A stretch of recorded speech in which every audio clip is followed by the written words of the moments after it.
6월 18일 하늘에서 내리는 일용할 양식 하나님의 말씀은 출애굽기 6장 28절에서 30절까지 말씀입니다. 여호와께서 애굽 땅에서 모세에게 말씀하시던 날에 여호와께서 모세에게 말씀하여 이르시되 나는 여호와라. 내가 내게 이르는 바를 너는 애굽 왕 바로에게 다 말하라. 모세가 여호와 앞에서 아르되 나는 입이 둔한 자이오니 바로가 어찌 나의 말을 들으리이까. 아멘. 오늘 우리가 읽은 말씀은 모세에게 다시 사명을 감당하도록 하시는 하나님의 말씀을 기록하고 있습니다.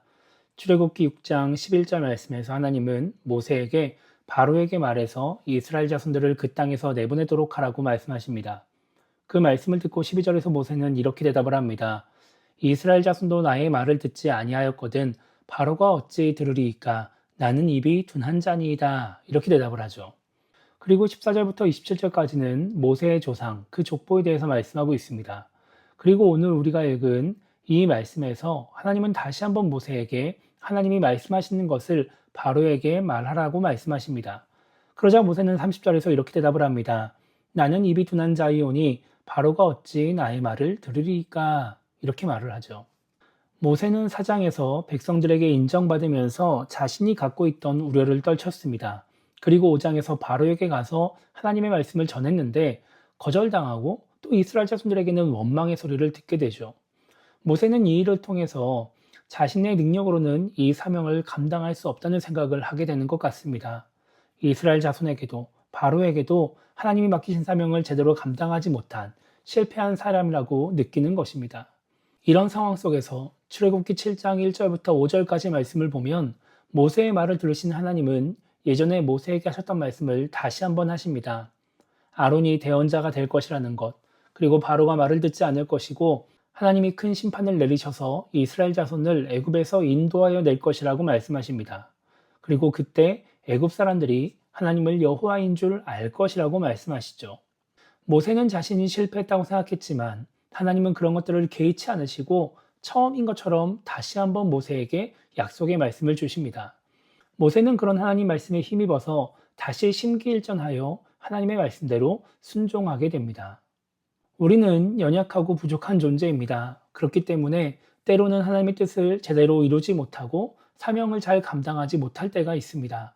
그래서 모세가 그렇게 느꼈던 것처럼 우리의 입장에선 실패한 것처럼 느낄 때가 있는 것입니다. 그러면 나의 연약함과 부족함이 크게 다가오고 또 나의 자격 없음으로 인해서 낙심하게 됩니다. 하나님의 뜻이나 사명을 다 포기하고 싶은 그런 생각이 들게 되는 것입니다. 그런데 이것은 우리의 입장입니다. 하나님의 생각은 우리의 생각과 다릅니다. 우리는 한 번의 실패가 끝이라고 생각하지만 하나님은 끝이라고 생각하지 않으십니다. 그래서 오늘 모세에게도 계속해서 사명을 감당하라고 말씀을 주시는 것입니다. 하나님은 우리도 동일하게 여기십니다. 우리가 한 번의 실패를 경험했음에도 불구하고 그 실패로 우리의 연약함과 부족함이 드러났음에도 불구하고 우리가 하나님의 뜻을 이루고 사명을 감당하는 것을 포기하지 않기 원하십니다. 그래서 우리는 그런 상황 속에서도 낙심하지 말고 하나님을 바라보며 하나님의 능력과 도움을 구하며 하나님의 뜻을 향해 사명을 향해 계속해서 나아가야 하는 것입니다. 그러면 하나님이 또다시 우리에게 능력과 도움을 주셔서 우리가 하나님의 뜻을 이루고 사명을 감당하도록 하실 것입니다. 그래서 오늘 하루를 시작하며 우리가 이렇게 기도했으면 좋겠습니다. 실패를 경험하고 그로 인해 나의 연약함과 부족함이 드러난다 할지라도 나에게 사명을 맡기시는 하나님을 기억하게 달라고 기도했으면 좋겠고요. 그렇게 포기하지 말고 하나님의 은혜를 구하며 하나님의 뜻을 이루고 사명을 감당하는 신앙인이 되게 달라고 기도하며 오늘 하루를 시작했으면 좋겠습니다. 그렇게 계속해서 우리에게 사명을 맡기시는 하나님을 생각하며 오늘도 힘차게 하나님의 뜻을 향해 나아가는 우리 모두가 되기를 주님의 이름으로 축복합니다.